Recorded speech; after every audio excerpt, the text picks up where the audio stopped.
Well, guys, today we're going to deal with phrasal verbs.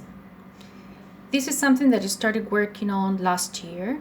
So you know that a phrasal verb, or you must know that a phrasal verb is a verb that is made up or formed by 2 or 3 words. The first word is a verb and the second one is a particle, like you can see here, come, across, bring about. And there is also some phrasal verbs. There are also some phrasal verbs which have 2 particles, like catch up with and look forward to. Now, this is the challenge. Phrasal verbs are a vocabulary challenge, believe you me. Why? Because most phrasal verbs are idioms. Yes, they do not have a literal meaning, okay? So the meaning of the phrasal verb as a unit is usually very different from the meanings of the individual verb and particle, right? For example, if I say look has a meaning and after has another meaning. But if we put them together into a phrasal verb like look after, yes, they have another meaning. Look after is a synonym of take care of, which has nothing to do with look or see, okay?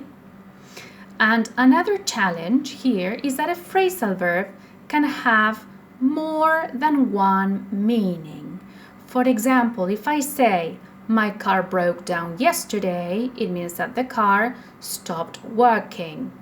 But if I say, she was under so much stress that she finally broke down, that is to lose controls of your feelings. If you break down, you can start crying or you can start shouting. Yes, it is to lose control of your feelings.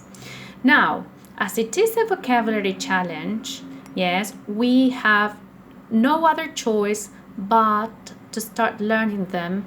I don't know if it's to say if to say by heart, but we should definitely start studying them, okay, to make sense of the new words. All right, phrasal verbs and formality. Phrasal verbs are commonly used in spoken and written English. There is nothing new about that. But they are very much used in informal everyday language. So we're going to try to avoid using them in more formal contexts. Now, one thing that we must know about phrasal verbs is that they are very rich, yes? So we can have great written productions in, for example, reviews, stories, letters, emails, that would add a lot of value to your productions, all right? But we should be aware of the register, whether it is formal or informal. For your interviews, yes, for the oral part of the exam, they are great too. Now, something to bear in mind. Some phrasal verbs can be transitive, means that they are followed by an object, and some of them are intransitive. No object follows. For example, let's see the transitive ones. She often looks after her niece. Her niece is the object. If I don't have the object, the sentence doesn't make sense. If I say she usually looks after, probably the question I would ask is who or what? Yes? So I need the object to complete the meaning.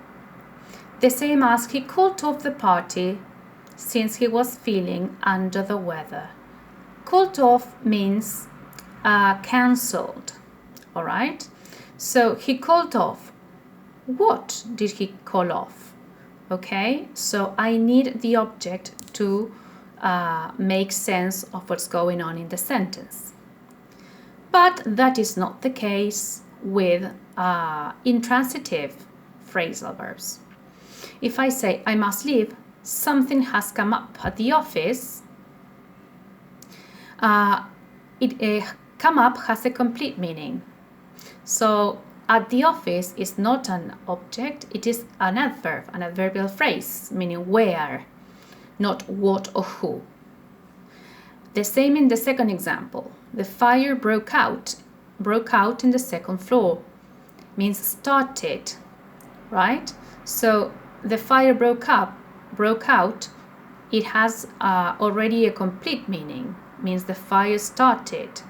If I want to know where, I add the adverbial in the second floor. Okay, guys, this is the first part about phrasal verbs. I hope they are clear. Yes, and you feel free to ask all the doubts that you need.